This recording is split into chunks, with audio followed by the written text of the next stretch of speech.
اعوذ باللہ من الشیطان الرجیم بسم اللہ الرحمن الرحیم وبہ نستعین وہو خیر ناصر و معین الصلاۃ والسلام علی سیدنا و نبینا ابی القاسم مصطفیٰ محمد وعلی آلہ الطیبین الطاہرین المعصومین۔ قال اللہ تبارک و تعالی فی کلامہ المجید والفرقان الحمید۔ اعوذ باللہ من الشیطان الرجیم بسم اللہ الرحمن الرحیم۔ یا ایہا الذین آمنوا ان تتقوا اللہ یجعل لکم فرقانا وَيُكَفِّرْ عَنْكُمْ سَيِّئَاتِكُمْ وَيَغْفِرْ لَكُمْ وَاللَّهُ ذُو الْفَضْلِ الْعَظِيمِ۔ ہمارا موضوع اخلاق مسئولین تھا کہ جو افراد کسی تنظیم میں، کسی ادارے میں، کسی بھی جگہ پر مسئولیت انجام دے رہے ہیں، ان کو ان انسانی ویلیوز اور اقدار کا حامل ہونا چاہیے کہ جو پروردگار عالم نے انسان کے لیے معین فرمائی ہیں۔ ہم نے پہلی موضوع میں عرض کیا تھا، پہلے موضوع میں، کہ وہ سب سے پہلی اور بنیادی جو اصول ہے ایک انسانی اخلاقیات کا، وہ یقین محکم ہے۔ آج اس موضوع پر ہم بات کریں گے، وہ دوسرا نقطہ ہے کہ جب انسان کو خداوند تعالیٰ کی ذات پر یقین ہو جاتا ہے، جب اپنے ہدف پر یقین ہو جاتا ہے، جب اپنی منزل پر انسان کا عقیدہ پختہ ہو جاتا ہے اور اس نے اپنی ذمہ داریوں کو انجام دینا ہے اور وہ اس وادی میں قدم رکھتا ہے، تو اس وادی میں اس کے لیے مشکلات پیش آتی ہیں اور اسے اپنے آپ کو محفوظ رکھنا ہے، اپنے آپ کو بچا کے رکھنا ہے تاکہ وہ کہیں خطا انجام نہ دے، غلطی نہ کرے، کہیں معصیت انجام نہ دے۔ اسی اپنے آپ کو محفوظ رکھنے کو، خطا سے دور رہنے کو ہم عام زبان میں اور دینی زبان میں تقویٰ کہتے ہیں۔ تقویٰ یعنی اپنے نفس کو اوامر و نواہی الہی کی مخالفت سے محفوظ رکھنا، ذات حق کی اتباع کرنا، اپنے نفس کو محرمات اور شبہات سے بچانا، اسے ہم بڑی سادی زبان میں تقویٰ کا نام دیتے ہیں۔ مسئولین کے لیے بالخصوص یہ چیز بڑی اہمیت کی حامل ہے کہ یار جو شخص معاشرے کے اندر فعالیت انجام دے رہا ہے، وہ خود اگر خطا کار ہو تو وہ انسان دوسرے انسانوں کی رہنمائی نہیں کر سکتا، دوسرے انسانوں کی ہدایت نہیں کر سکتا، وہ خود امر الہی پر عمل کرنے والا نہ ہو، وہ خود نہی الہی سے دور رہنے والا نہ ہو، وہ خود ذات حق کے احکامات حق سے اجتناب کرنے والا نہ ہو، ان پر عمل پیرا کرنے والا اور خدا کے جن چیزوں سے خداوند تعالیٰ کی ذات نے روکا ہے ان سے اجتناب کرنے والا نہ ہو، تو وہ اس حقیقی مسئولیت کو انجام نہیں دے سکتا۔ امام خمینی رضوان اللہ تعالیٰ علیہ نے تقوی الہی کو چند سٹیجز کی شکل میں بیان کیا ہے۔ امام خمینی فرماتے ہیں کہ جو واقعاً معلم اخلاق ہیں اس دور میں انسانوں کے لیے، وہ فرماتے ہیں کہ عام لوگوں کا تقوی یہ ہے کہ وہ محرمات سے اجتناب کریں، کہ جو چیزیں خدا نے حرام کی ہیں ان سے بچیں۔ یہ عام لوگوں کا تقوی ہے۔ عام معاشرے میں لوگوں سے یہ ڈیمانڈ ہوتی ہے کہ وہ حرام چیزوں سے اجتناب کریں۔ خاص لوگوں کا تقوی یہ ہے کہ وہ شبہناک چیزوں سے بھی اجتناب کریں، جہاں پہ انہیں پتہ ہے کہ یہاں حرام انجام پانے کا شبہ ہو سکتا ہے، وہ ان سے بھی اجتناب کریں۔ لہٰذا ہے روایات کے اندر کہ انسان ایسی محفل میں نہ جائے کہ جہاں اس سے گناہ سرزد ہونے کا خدشہ ہو، یا ایسی چیزوں کو نہ دیکھے کہ جن کو دیکھنے کے بعد وہ خدا نخواستہ حرام میں مبتلا ہو جائے۔ آج کیونکہ سوشل میڈیا کا دور ہے اور کوئی نوجوان سمجھے کہ میں مثلاً آج کل جیسے ٹی وی چینلز پہ اینکر پرسنز اور خبر پڑھنے والی خواتین اپنے اس بے حجاب انداز میں آتی ہیں اور امکان ہو سکتا ہے کہ انسان ان کو دیکھ کر خدا نخواستہ کہیں حرام میں چلا جائے، تو خاص لوگوں کو تقوی یہ ہے کہ ان شبہناک چیزوں سے بھی انسان اجتناب کرے۔ پھر امام فرماتے ہیں کہ زاہد لوگوں کا تقوی کیا ہے؟ زاہد لوگوں کا تقوی یہ ہے کہ وہ محرمات چیزوں سے دوری کرتے ہیں، شبہناک چیزوں سے دور رہتے ہیں، اور پھر محبت دنیا سے بھی دوری کرتے ہیں۔ انہیں دنیا سے کوئی محبت نہیں ہوتی۔ دنیا بری چیز نہیں ہے، بلکہ حب الدنیا راس کل خطایا۔ معصوم فرماتے ہیں کہ دنیا کی محبت ہے کہ جو بری چیز ہے۔ لہذا انسان کے پاس مال ہو اچھی چیز ہے، اولاد ہو اچھی چیز ہے، گھر ہو اچھی چیز ہے، بیوی بچے ایک مومن کی ضروریات میں سے ہیں، اس سے اس کمال تک لے جانے اور اس سفر طے کرنے میں معاون ثابت ہو سکتے ہیں۔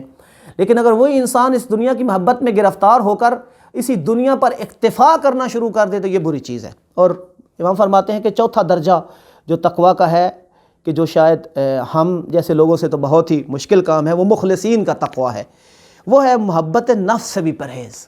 حتیٰ انسان اپنے نفس سے بھی پرہیز نہ کرے، اپنے نفس سے بھی محبت نہ کرے، اپنے نفس کی خواہشات پر خداوند تعالیٰ کی ذات کو ترجیح دے، دوسروں کی خواہشات کو ترجیح دے، اپنے نفس کی خواہشات کے تابع نہ ہو، ہوائے نفس کا شکار نہ ہو۔ یہ اس بلند ترین درجہ ہے جو مخلصین کا درجہ ہے۔ پس ایک عام لوگوں کا تقوی ہے، وہ ہے واجبات پر عمل اور محرمات سے پرہیز۔ لیکن جو مسئولین ہیں، جنہیں معاشرے کے اندر ایک ہادی کا کام انجام دینا ہے، ایک رہنما کا، ایک معلم کا کام انجام دینا ہے، ان کا تقویٰ یہ ہے کہ وہ حب النفس سے بھی دوری اختیار کریں، حب الدنیا سے بھی دوری اختیار کریں، حب مال سے بھی دوری اختیار کریں، حب مقام سے بھی دوری اختیار کریں۔ یعنی یہ ساری چیزیں کہ جو انسان کے راستے میں رکاوٹ بن سکتی ہیں اور انسان کو خدا کی ذات سے دور لے جا سکتی ہیں، ان سے انسان دوری اختیار کرے۔ لہذا اس جیسی یہ جو بیماریاں ہیں، یہ جو حب نفس ہے، یہ جو حب دنیا ہے، یہ جو حب مال ہے، اس جیسی بیماریاں کہاں سے سرایت کرتی ہیں؟ بڑی آسان زبان میں عرض کروں کہ یہ بیماریاں مسئولین سے سرایت کرتی ہیں۔ ایک مسئول اگر حب نفس، حب دنیا، حب مقام، اگر کوئی عہدے کے پیچھے بھاگے گا اور وہ مسئول میں عہدے کو پسند کرنے اور عہدے کو چاہنے والی ہوس ہوگی تو اس کے نیچے جو افراد ہیں ان میں بھی یہ ہوس قاعدتاً سرایت کر جائے گی۔ لہٰذا تحت نظر افراد تک وہ خصوصیات پہنچتی ہیں جو کسی انسان کے اندر ہوتی ہیں۔ اگر وہ اس تقویٰ کے بلند ترین مقام پہ نہیں ہوگا تو مت وہ یہ توقع رکھے کہ اس کے تحت افراد، یعنی میں مثال کے طور پہ جو تنظیمیں ہماری فیلڈ میں کام کر رہی ہیں، اگر وہ مرکز کے برادران اگر اس مقام پہ نہیں ہیں کہ وہ اس حب مقام و حب دنیا اور حب نفس سے دوری اختیار کریں، تو یہ مت توقع رکھیں کہ یونٹ میں بیٹھا ہوا شخص بھی حب مقام سے دوری اختیار کرے گا۔ یہ چیزیں سرایت کرتی ہیں۔ ہم جیسے کہتے ہیں نا، یہ ٹرینڈ سیٹ کیا جاتا ہے اوپر سے نیچے کی طرف۔ اس لیے ہم لوگ جو مسئولین ہیں، جو ذمہ دار ہیں، ہمیں اس تقویٰ کے میدان میں باقیوں سے نسبتاً ایک قدم آگے رکھنا ہے۔ ہمیں خاص لوگوں والا تقویٰ، زاہد لوگوں والا تقویٰ، کہ ہم چہ جائے کہ محرمات سے فقط پرہیز کریں، چہ جائے کہ شبہات چیزوں سے دوری اختیار کریں، وہ تو ہماری اولین ذمہ داری ہے۔ اس سے بڑھ کر ہم ایسی چیزیں کہ جو ہمارے راستے میں ہمارے کمال کی طرف سفر میں رکاوٹ ثابت ہو سکتی ہیں اور انہی پر ہم اکتفا کر لیں، حب دنیا اور حب مال پر، وہاں تک بھی ہمیں نہیں جانا چاہیے۔ اب یہ کہ اس تقویٰ کا اثر کیا ہوگا، میں فقط 2 اثر جو قرآن مجید نے بیان کیے ہیں تقویٰ الہی کے وہ عرض کروں گا۔ جو میں نے آیت تلاوت کی، یا ایھا الذین آمنوا ان تتقوا اللہ یجعل لکم فرقانا، قرآن مجید فرما رہا ہے اے بندگان خدا، اے مومنو، اگر تم تقویٰ الہی اختیار کرو گے اللہ تمہیں فرقان عطا کرے گا۔ فرقان یعنی کیا؟ یعنی رہبر معظم انقلاب نے آج کل چند ان سالوں سے بصیرت کے موضوع پہ بڑی تاکید کی ہے۔ فرقان یعنی بصیرت، یعنی حق و باطل کی تمیز کرنے والی چیز۔ فرقان نکلا ہے فرق سے، قرآن مجید کا بھی ایک نام فرقان ہے، یعنی ایسی چیز کہ جو حق و باطل میں تمیز کر سکتی ہو، حق کو آپ کے لیے واضح کر سکتی ہو، باطل کو آپ کے لیے واضح کر سکتی ہو، آپ کے رستے کو معین کرنے میں آپ کی معاون و مددگار ثابت ہو۔ بس وہ بصیرت اور فرقان اللہ تعالیٰ ہمیں عطا کرے گا اگر ہم خداوند تعالیٰ کے رستے میں اپنے آپ کو محفوظ رکھیں گے اور محرمات الہی سے اپنے آپ کو دور رکھیں گے۔ پھر کیا ہوگا؟ یکفر عنکم سیئاتکم، اور اگر خدا نے خواستہ کوئی مجھ جیسا گناہگار ہے، اگر وہ اللہ کا تقویٰ الہی اختیار کرے گا، اپنے آپ کو حفظ کرنا شروع کر دے گا، ہور بن کر حسین کے در پہ آ جائے گا، تو وہ انشاءاللہ پروردگار عالم کیا کرے گا؟ یکفر عنکم سیئاتکم، پروردگار بڑا رحیم و کریم ہے، وہ انشاءاللہ ہمارے گناہوں کو بھی معاف کر دے گا۔ وَيَغْفِرْ لَكُمْ، اور تمہیں معاف کر دے گا، تمہاری خطاؤں کو بخش دے گا۔ وَاللَّهُ ذُو الْفَضْلِ الْعَظِيمِ، خدا تو بہترین فضل کرنے والا اور بڑا لوگوں پر فضل اور رحمت سے لوگوں سے انجام دینا، فضل، اپنا فضل و لطف اور کرم لوگوں پر کرنے والی ہستی ہے کہ جو انشاءاللہ اپنے فضل کے صدقے میں، اپنے رحمت کے ذریعے ہمارے گناہوں کو معاف فرما دے گا۔ یہ ایک تقویٰ کا اثر ہوگا کہ ہمیں خداوند تعالیٰ کی ذات وہ حق و باطل کی تمیز کی صلاحیت عطا کرے گی۔ اس دور میں آخر زمان کے بارے میں روایات ہے کہ حق و باطل اتنا مخلوط ہو جائے گا، اتنا آپس میں مل جائے گا کہ اس کو تشخیص دینا انسان کے لیے بڑا مشکل ہو جائے گا، اور اس کو تشخیص دینے کے لیے جو ہتھیار ہے، وہ جو بصیرت اور فرقان ہے، وہ اس تقویٰ کے ذریعے انسان کو خداوند تعالیٰ کی ذات عطا کرتی ہے۔ دوسری چیز جو انسان خدا کو عطا کرے گا، اس وقت پوری انسانیت مشکل میں ہے، یہ اس مصیبت کے جو کرونا کی شکل میں دنیا میں آئی ہے، اس وقت انسان مشکلات میں ہے۔ خداوند تعالیٰ کی ذات نے اس مشکل سے نکلنے کا، کسی بھی مشکل سے نکلنے کا راستہ ہمیں بتا دیا ہے۔ فرمایا مَن یتق اللہ یجعل لکم مخرجا، تم تقویٰ الہی اختیار کرو، خدا تمہیں مشکلات سے نکال دے گا۔ یہ جو اتنی بڑی مشکل اس وقت انسانیت پہ آئی ہے، شاید یہ ہمارے اپنے اعمال کی وجہ سے ہو۔ یہ مصیبتیں بعض اوقات خداوند تعالیٰ کی طرف سے عذاب کی شکل میں ہوتی ہیں، بعض اوقات امتحان کی صورت میں۔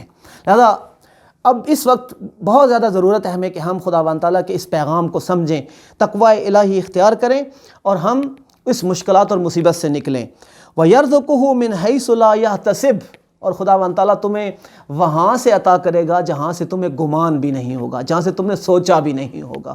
بعض اوقات انسان کو وہاں سے خداوند تعالیٰ کی ذات رزق دے رہی ہوتی ہے کہ جہاں سے انسان کی توقع ہی نہیں ہوتی، انسان کسی اور سے توقع لگایا ہوتا ہے لیکن رزق کہیں اور سے آ رہا ہوتا ہے۔ یہ تقویٰ کا یہ اثر ہے کہ جو انسان کو چند خصوصیات عطا کرتا ہے۔ نمبر 1، اس کو فرقان عطا کرتا ہے، بصیرت عطا کرتا ہے۔ نمبر 2، اس کی مشکلات کو حل کرتا ہے، وہ چاہے نفسانی مشکلات ہوں، چاہے جسمانی مشکلات ہوں، چاہے اجتماعی مشکلات ہوں، جو بھی مشکل ہو وہ اس کو حل، خداوند تعالیٰ کی ذات اس کو حل کرنے کی صلاحیت انسان کے اندر پیدا کر دیتی ہے۔ اور تیسری چیز، یرزقہ من حیث لا یحتسب، خداوند تعالیٰ کی ذات وہ رزق معنوی رزق بھی ہوتا ہے اور مادی رزق بھی، کہ جس کو ہم عام زبان میں مال و دولت کہتے ہیں۔ معنوی رزق وہ پاکیزگی، وہ علم، وہ تقویٰ جو خداوند تعالیٰ کی ذات ہمیں عطا کرتی ہے۔ ہم اس خدا کے رستے کی وادی میں جتنا قدم بڑھائیں گے، خدا فرماتا ہے تم 1 قدم میری طرف بڑھاؤ، میں 70 قدم تمہاری طرف چل کے آؤں گا۔ یہ ہمیں سمجھانے کے لیے، ورنہ قدم کہاں اور خدا کی ذات اس سے بالا تر ہے۔ بس ہم ان تنصروا اللہ ینصرکم ویثبت اقدامکم، ہم اگر خدا کی مدد کریں گے، یعنی اس خدا کے رستے پر چلیں گے، تقویٰ الہی اختیار کریں گے، تو یقیناً خدا ہماری مشکلات کو بھی حل کرے گا، ہمیں فرقان و بصیرت بھی عطا کرے گا، جس سے ہم اس نازک دور میں کہ جب دنیا ہر طرف سے ہمارے عقائد کو، ہمارے عقیدوں کو، ہمارے اس حقیقی مرکز کو اور ہمارے حقیقی جو مرکزیت ہے، ہمارے عقائد ہیں، ہمارے ایمان ہے، اس کو خراب کرنے کی کوشش کر رہی ہے، وہاں ہم اپنے ایمان کو بھی محفوظ رکھ سکیں گے، اپنے عقیدوں کو بھی محفوظ رکھ سکیں گے، اپنی نسل، نوجوان نسل کو بھی، اپنے بچوں کو بھی محفوظ رکھ سکیں گے۔ اور اس کا نسخہ یہ ہے کہ بالخصوص ہم مسئولین کہ جو معاشرے کے اندر فعالیت کر رہے ہیں، وہ علماء کی شکل میں ہوں، وہ مسئولین جو تنظیموں کے مسئولین ہیں ان کے ذمہ دار افراد کی شکل میں ہوں، وہ اداروں کے مسئولین کی شکل میں ہوں، جو بھی ہوں، جس حالت میں بھی ہوں، ان کے لیے نسخہ یہی ہے کہ وہ تقویٰ الہی اختیار کریں تاکہ وہ اس اچھے انداز میں اپنی مسئولیت کو انجام دے سکیں اور لوگوں کی ہدایت کر سکیں، کیونکہ جب تک انسان خود اس وادی میں نہیں ہوتا کسی کو وہ کچھ پہنچا نہیں سکتا۔ پروردگار عالم ہمیں تمام خطاؤں سے اور تمام ان معصیت الہی سے دور رہنے کی توفیق عطا فرمائے، تاکہ ہم ایک متقی اور پرہیزگار انسان بن کر اپنے وجود کو بھی پاکیزہ کر سکیں اور دوسروں کے لیے بھی باعث برکت و باعث رحمت اور باعث ہدایت بن سکیں۔ والسلام علیکم ورحمۃ اللہ وبرکاتہ۔